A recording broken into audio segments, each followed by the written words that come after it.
Hello Gunners, welcome to another video. And in today's video, yes, the subject is mainly Thomas Partey. We've got extra updates from David Ornstein regarding the winger situation as this transfer window keeps on chugging along with not quite a lot of updates, if we're being quite honest. But before I begin, if you are new here, please hit the subscribe and like as well. It'd be greatly appreciated. So Thomas Partey, we all know Arsenal have offered him a contract. We all know Mikel Arteta wants him to stay at Arsenal.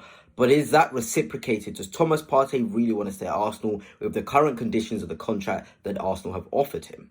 Well, the latest news coming out of Africa, coming out of Turkey, coming out of various different places which aren't Europe, is that actually contract negotiations between Thomas Partey and Arsenal have hit a standstill. The 32-year-old is demanding a higher wage, but the club isn't budging from their current proposal. Fenerbahce and AC Milan have both submitted concrete offers for him. Quite interesting, to be honest, because the feeling we got at the beginning of the window is that Thomas Partey definitely wanted to stay at Arsenal, that he was willing to do pretty much anything in his power to stay at Arsenal because he's obviously got a family. He wants to be able to sort of, just stay in London, really, and he's enjoying the London life. He's been fit for a year, not many huge injuries for him, which is always a positive.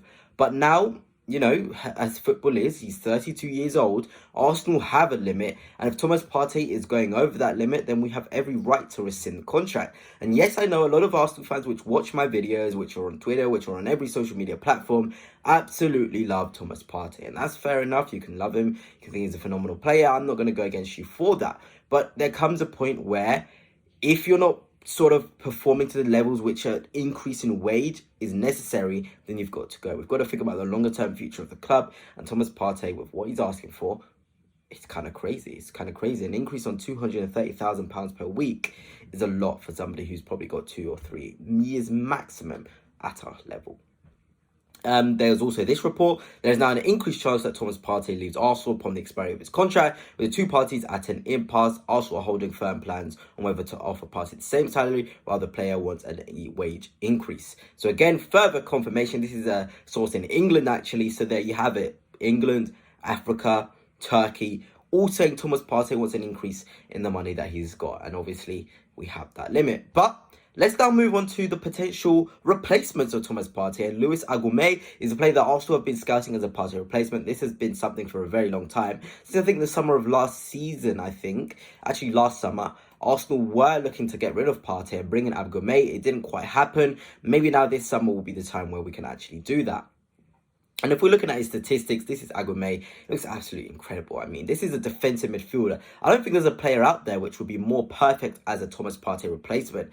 In terms of aerial duels won, top 13%. If you don't know about Aubameyang, he plays for the under-21s of France. He's actually the captain of them right now in the Euros. He plays for Sevilla, first team football week in, week out for them. He's unreal, aerial duels top 13%, like I've said. Clearances top 31%, interceptions top 5% against other midfielders, tackles top 14%. He's got some really, really good statistics, successful take-ons as well. And for me, progressive passes, Aubameyang is one of the best young passers in Europe. I'm telling you this without a shadow of a doubt. For somebody that's extensively watched him, his highlights, his full match replays, he's got all the fundamentals to go right to the very top. He's just so good. And in terms of passes attempted, he's always trying those expansive passes, especially when he's in the final third. He won't just do a pass for the sake of passing. If he sees it on, he'll do it.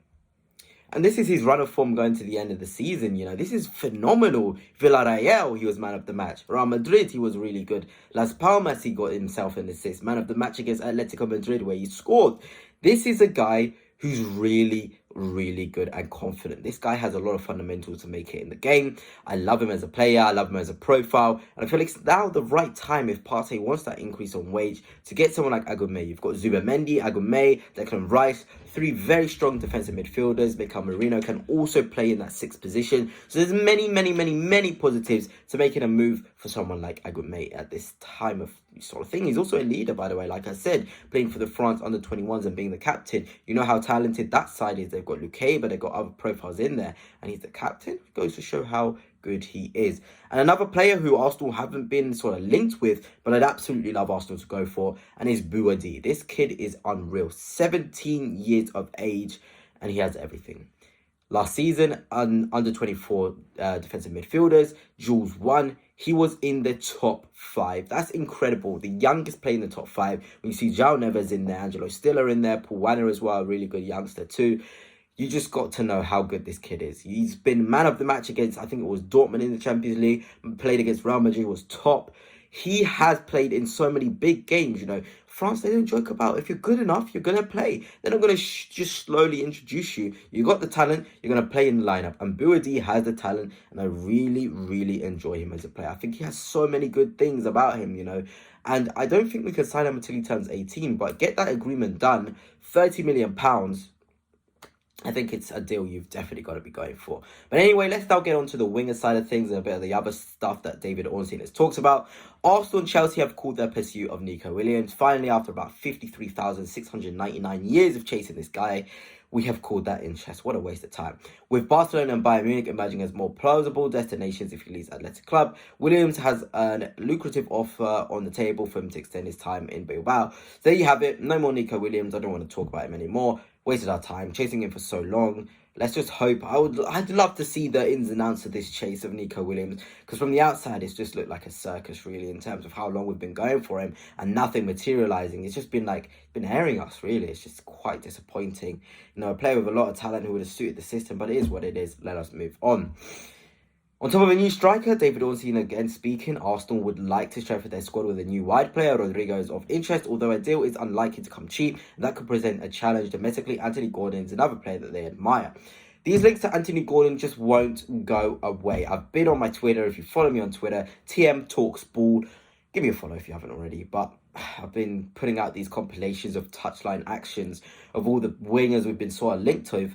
Gordon ain't bad. He ain't bad, but he ain't great. You know, he's sort of a slight upgrade on a Gabriel Martinelli. But is that what we need? Do we need slight upgrades on the players we've already got? I don't think so. You know, I feel like he's got great fundamentals.